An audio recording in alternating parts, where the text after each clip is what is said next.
Making a video, draft science video, draft physics really. But anyway, um, so not much useful commentary in the last video, in a technical sense, and no response from the Piro in terms of making a video.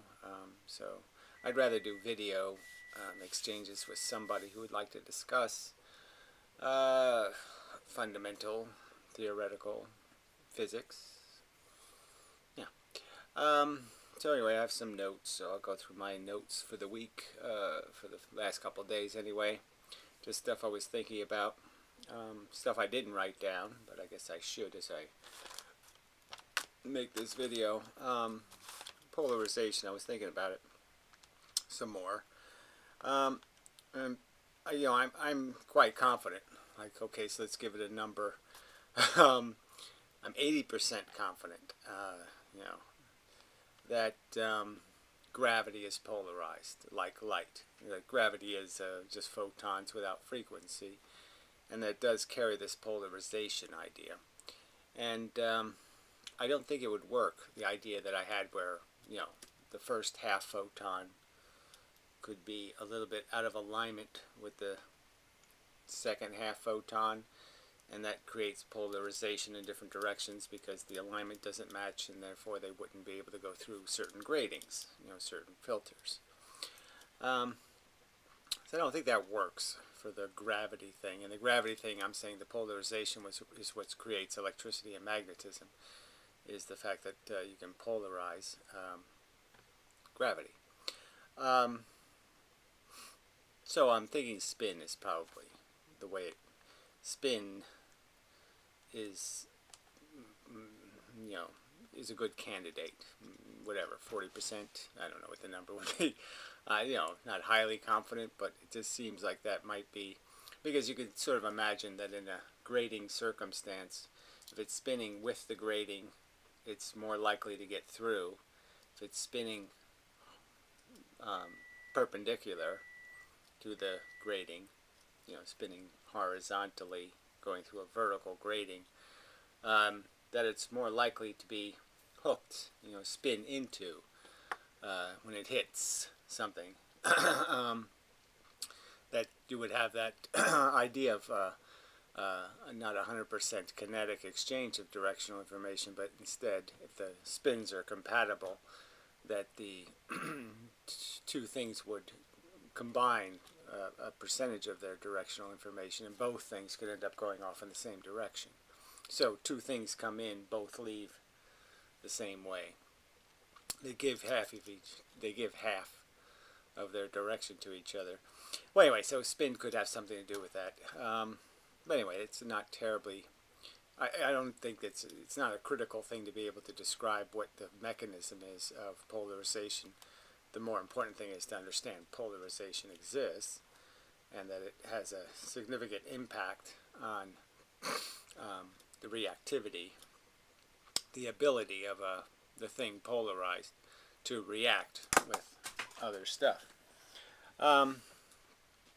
Yeah. So, so I was thinking of the reflection again, surface reflection, diffraction, and I think one of the proofs. See, Feynman had done a video presentation in whatever, the 60s, somewhere in there. And in it he said, okay, he talked about top surfaces and bottom surfaces of glass, and doing the Newton glass thing. As you make the glass thicker, the reflectivity of the glass changes, and it has a cycle. It goes from 0 to 16, then back to 0, 16, 0, 16, so it goes through this gradient, this sine wave of predictable pattern. So the pattern just repeats as it goes through the surface. So as you make the surface thicker and thicker and thicker, you just keep repeating this pattern from 0 to 16 in terms of reflectivity at a certain frequency. And then later, in the question period on the, he admitted that no, it's not exactly what I said. The light is reflecting from all from the entire surface, and there's an infinite number of these reflections. He used the word infinite when there really isn't, but he just said there is, and that they're just summing them, because all these little tiny probabilities don't mean anything. Well, anyway, and so ironically, he was right the first time, though. Well, he wasn't right in that there's no reflection off the bottom of the glass. There's just reflection off the top. And he sort of joked in the video about how, well, what does the bottom of the glass tell the top of the glass how reflective to be? I mean, how could the glass know how thick it is? And I'm arguing that the glass does know because of the effect it has on the atoms that make up the glass. And my point about glass basically is that glass is, because of the arrangement of the molecular structure, that it basically creates a bunch of pathways, and the light gets reflected when it misses the pathway. So there's a bunch of pathways, 80% pathways, 95% pathways, but they're all pathways. And when light hits at one of those pathways, it spirals down, so to speak, that pathway and pops out the other side at the same angle that it went in at. And that's what light does when it transmits a photon, is the photon doesn't go through the light straight.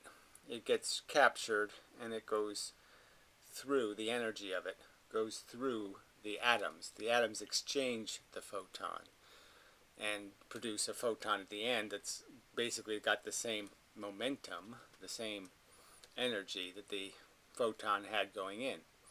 And that reflection is just missing the pathway. And I would argue that as you change the thickness of the glass, what you're really doing is this atom pathway, you're changing its compression. You're compressing it more and more and more and more. Or, because there can only be a certain number of atoms from the top surface to the bottom surface. And if you're halfway in between the size of an atom, like you can't add a full atom at the top, well, then you have to compress what's there, or expand what's there. And it's that compression and expansion that creates the conduciveness of there being reflection based on the wavelength of the light. So you could sort of understand that if the atom's compressed and the electron is in a tighter orbit, that tighter orbit would change what frequency of light it would be able to capture, because it won't be in the same place. So when the first half a photon hits, it won't be in a full cycle. So when the second photon, it won't be as conducive to being captured if more of the atoms are compressed. And the percentage of atoms compressed will increase as you get certain layers of glass. And I think that can explain the phenomenon anyway. But there was a certain irony in that Feynman's first, the actual truth is that the surface is where the reflection takes place. And I think we can know that for a certainty by just measuring the speed of the reflection. We know that the light slows down going through the glass by 40%.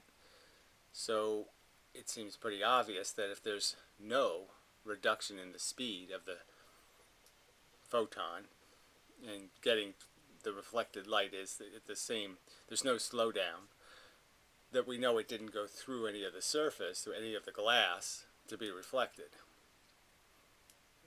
Presumably, intuitively, superficially. Superficial analysis would say it certainly didn't reflect as it was going through one of the pathways, because then it would be 20% slower, or by some percentage of how much glass it went through.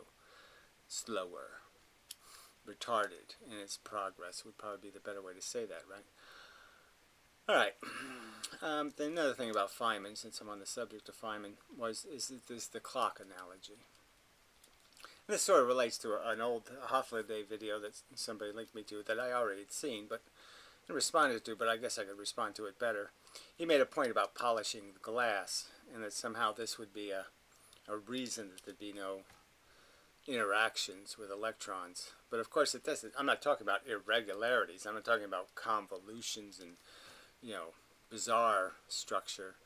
It's just atomic structure itself. Photons aren't interacting with matter. They're interacting with electrons that are part of atoms in empty space. They're just not they're not hitting a big solid thing. From their perspective, they're just interacting with an atom, and more precisely, they're just interacting with an electron. From their perspective, that's what they see. They don't see big giant matter. They just see the one little tiny moon in the solar system that they're interacting with, so to speak. So polishing wouldn't have anything to do with any gravitational effects created by matter. And it certainly wouldn't have anything to do with the periods of electrons and all that kind of stuff, beyond what I've described as a difference in density of atoms. And as you change their density, you change their size. And orbits are changed of the electrons. There's flexibility, let's just say. The atom isn't a standard, rigid, only this size. It flexes. All right. So the other Feynman thing was this clock idea of measuring distance by using this clock, the spinning clock, and taking a vector and saying, this is how you deduce probability, or not deduce it, but define it or describe it,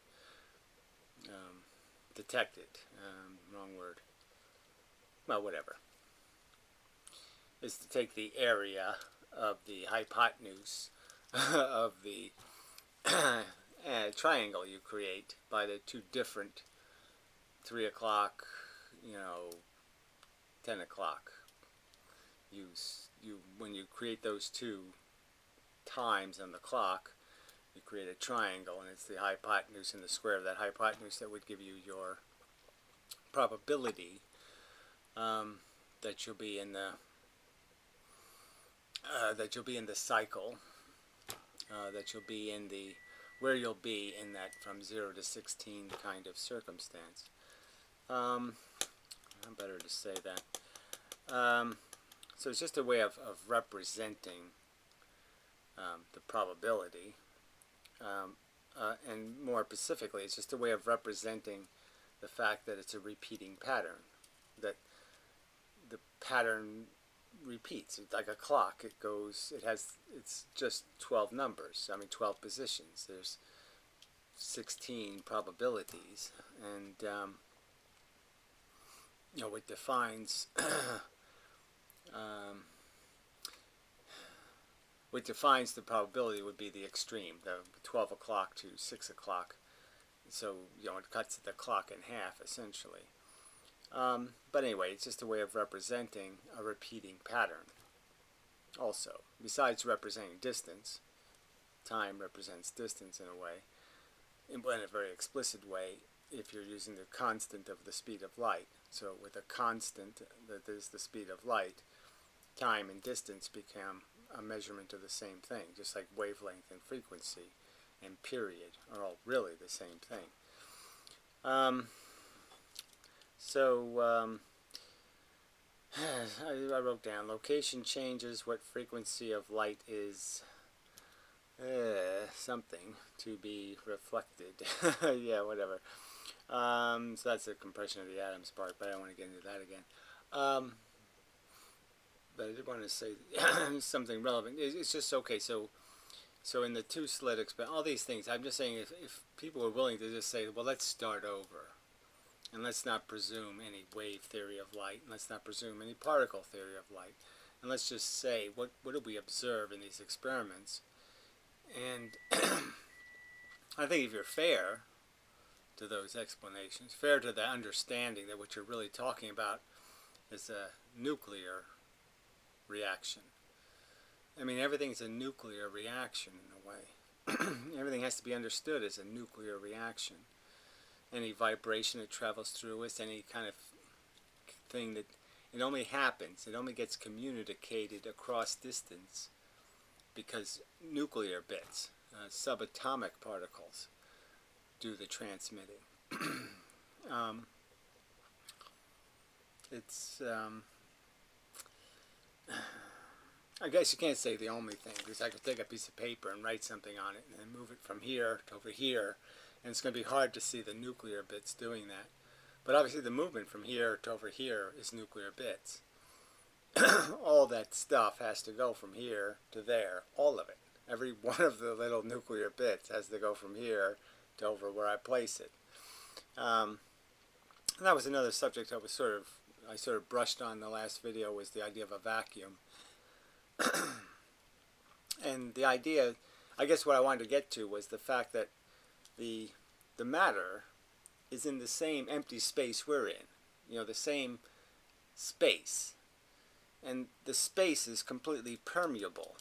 And the only thing that indicates this vacuum idea is the fact that there's some nuclear bits, some stuff on one side of a barrier, no stuff on the other side, kind of a thing.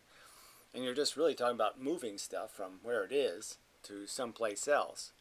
And you could just argue that, yes, you're pulling it, you know, with a piston or something.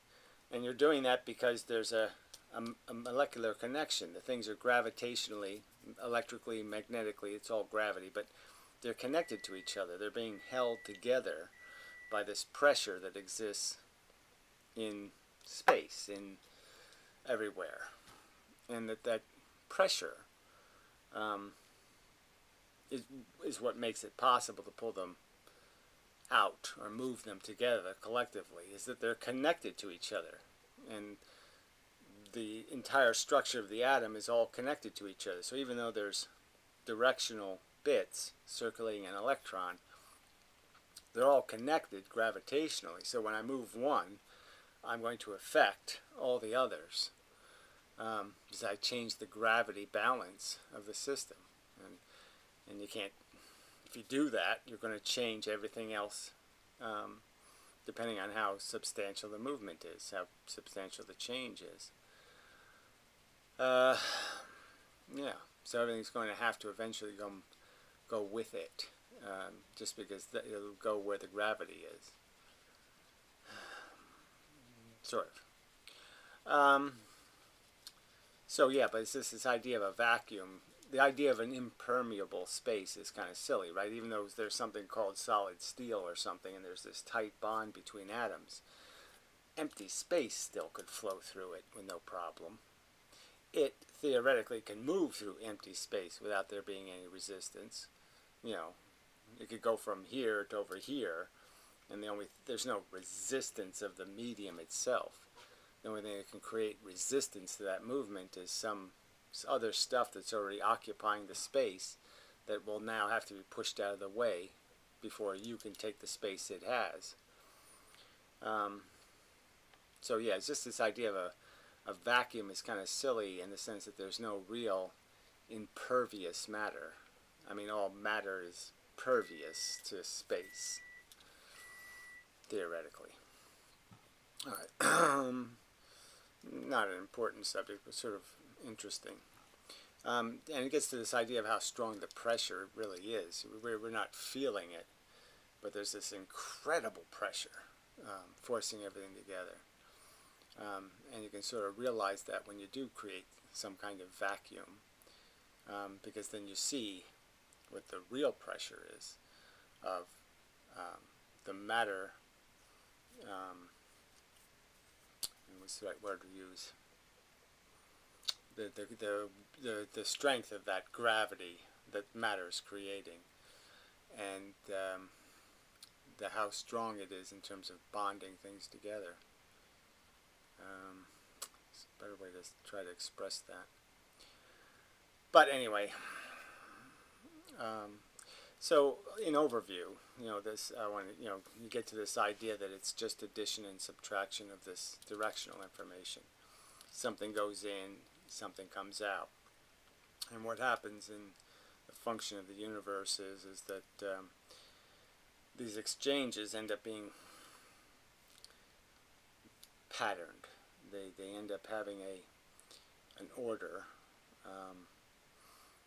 dictated by the mechanism of gravity. So, as I pointed out, if two things are passing each other a certain way and there's this pressure and they're blocking the pressure, they're going to be forced into a relationship with each other.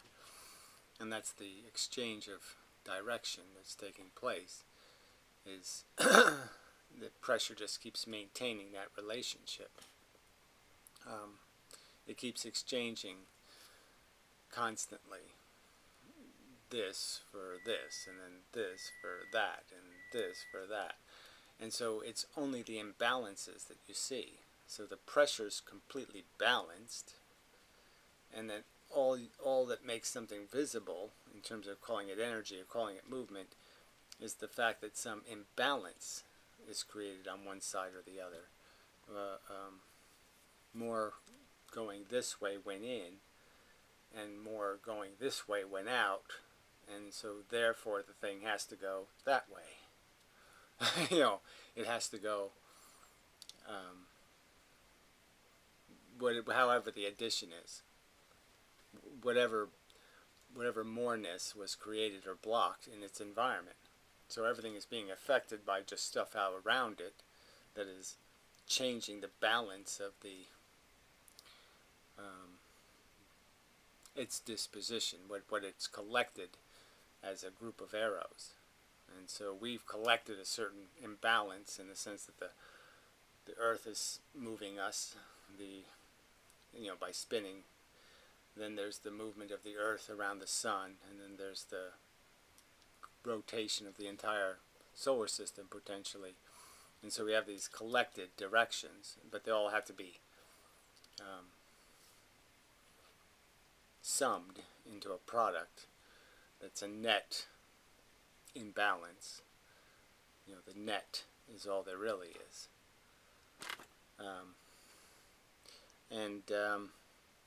It just has to do with how that changes our shape disposition of the matter inside of us, because it has more. It can't be a perfect circle because there's an imbalance. So whatever imbalance we have is going to be reflected in some sort of imperfectness to the circularity of our gravitational order. Something like that. And until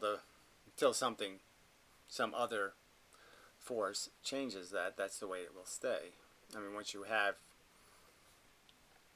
collected more arrows in a certain direction, you have to have more arrows in the opposite direction to take those away, kind of a thing.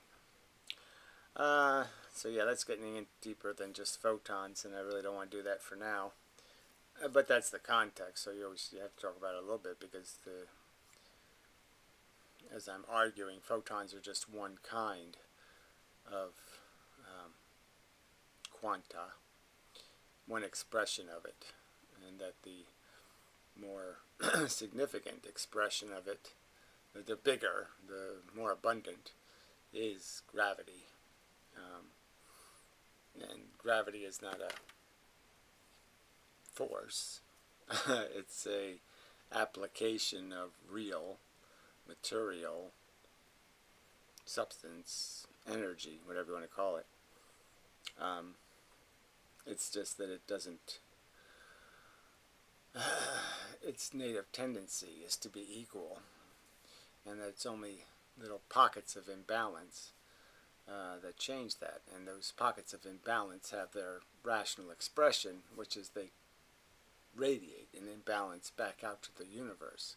So the the imbalance that's created by the creation of matter creates an imbalance, in the sense that matter now creates gravity, creates an imbalance effect on the universe.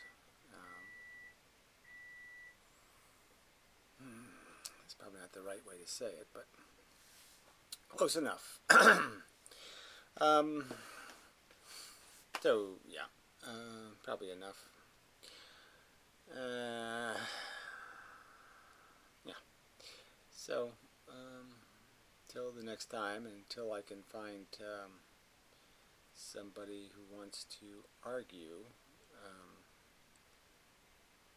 feasibility, reasonableness,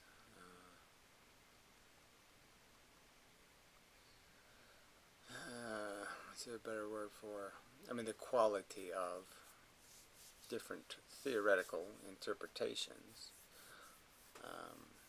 different imagined causes for what we see as effects.